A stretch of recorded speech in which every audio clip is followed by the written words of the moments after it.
Well, members of the Charleston Fire Department are taking their pay concerns to City Council. They're asking for more money. Our Floriana Boardman joins us live now at the Fire Department headquarters downtown on King Street. And Floriana tells us what firefighters are saying. Charleston firefighters tell me they simply want to live close to the community they serve. But with the amount of money they make, many have to live over 30 minutes away just to afford a place to live. Firefighters stood in front of City Hall Wednesday night asking to increase entry-level pay. Right now, almost 55% of firefighters earn less than the city's livable wage. It's tough in Charleston at that rate, starting out at $12.88, and then even with that increase up to $14.98, I believe. It's tough to be able to live close. A lot of people commute from Somerville, further out. So we would just like to give the new guys an opportunity to live close to the community that they serve. Rob Tackett left the fire department for 3 years to serve in Afghanistan. Now that he's returned, he says leaving is what gave him the opportunity to live in the city. So I went overseas to basically make enough money so I could buy a house in a city which we protect as firemen. Otherwise, I would not be able to protect or buy a house in the city. Most firemen are in their 30s and have to have roommates in order to buy a home here. We're not asking for much, just a livable wage so we could buy a house in which the city we protect. Tackett believes it's important for firefighters to live in the city they protect so they can be part of the community they serve. You know the area, you know the streets, you know the people, people may not know about. We may know there's someone in the back, like the back left corner, like someone who can't get out on their own. It's good to know the area in which you live and protect so you can get around the streets easier, you know the people to protect, just better for that way.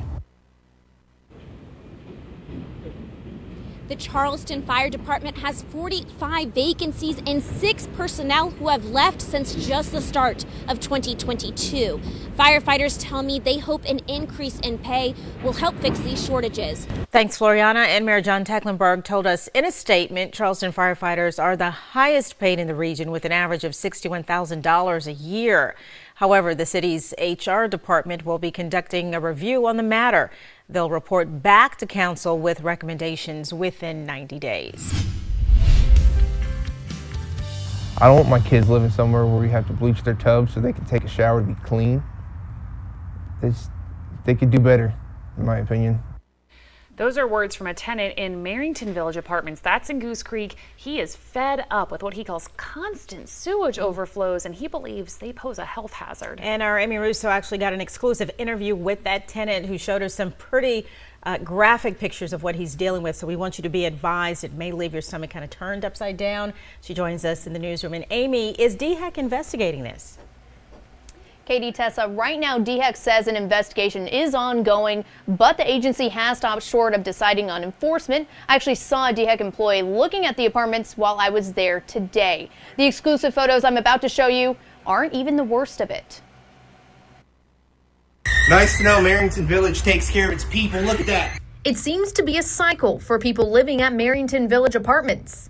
It's going all the way down this sidewalk, all the way in here. And it's going all the way out the other side too. How long has this been going on? About a year and a half now. That's how long it's been happening for us. And how long have y'all lived here? About a year and a half. Tenants tell me every few months a sewage overflow happens. It stops up the pipe over there.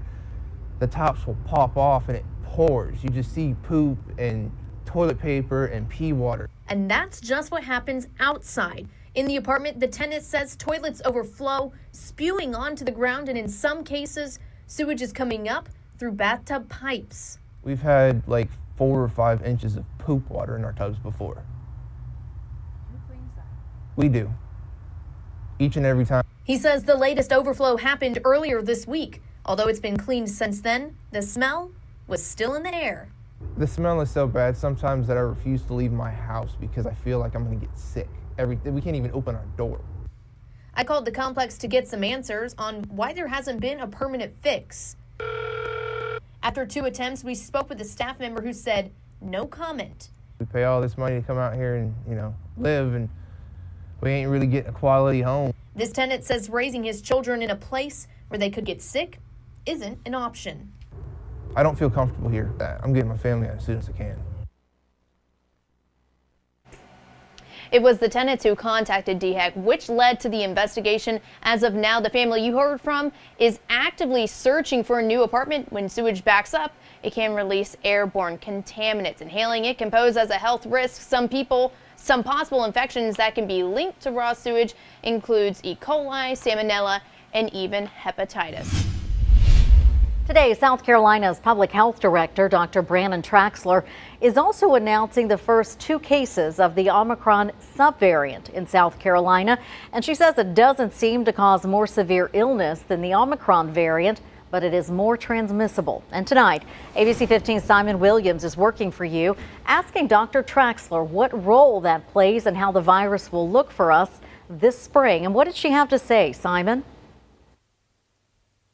Well, with cases and hospitalizations both declining in the Carolinas, she says she's hopeful that we're going to see some calm in the coming months. But this is an opportunity to look to our future with COVID and hopefully seeing a lower level of severe infection. In North Carolina, COVID cases are down 15% from a week ago and 48% from 2 weeks ago. In South Carolina, this week's number of cases is down 45% from last week and 65% from 2 weeks ago. Hopeful for at least a period of time where we have a number of folks with some natural immunity and vaccination-induced immunity, maybe, seeing a little bit of calm. South Carolina Public Health Director Dr. Brandon Traxler's hope is met with a new promising study. On February 3rd, researchers from Johns Hopkins University found unvaccinated people who recover can have antibodies for up to 20 months. But researchers note that could change based on new variants. Dr. Traxler makes a similar point that the rest of the world hasn't come down from a surge yet, and travel threatens that. Is being transmitted more, it allows it to mutate more. And so we could get a new variant that's equally bad as Omicron, worse than, better than, it just time will tell. And while we wait, she says this decline does open the door to look ahead. I do think this is an opportunity for us to start looking towards the future and how do we get this down to that level, and what is that level that we all are comfortable living with? And she says that all depends on the number of people helping to slow the virus's spread. Along with less transmission, then hopefully less severe mutations and less severe illness. Now, while hospitalizations are down in South Carolina, Dr. Traxler says vaccinations are only going to help our future with less severe COVID. She says DHEC's latest analysis shows that 103 fully vaccinated South Carolinians have died from COVID. She says 98% of those had pre-existing health conditions.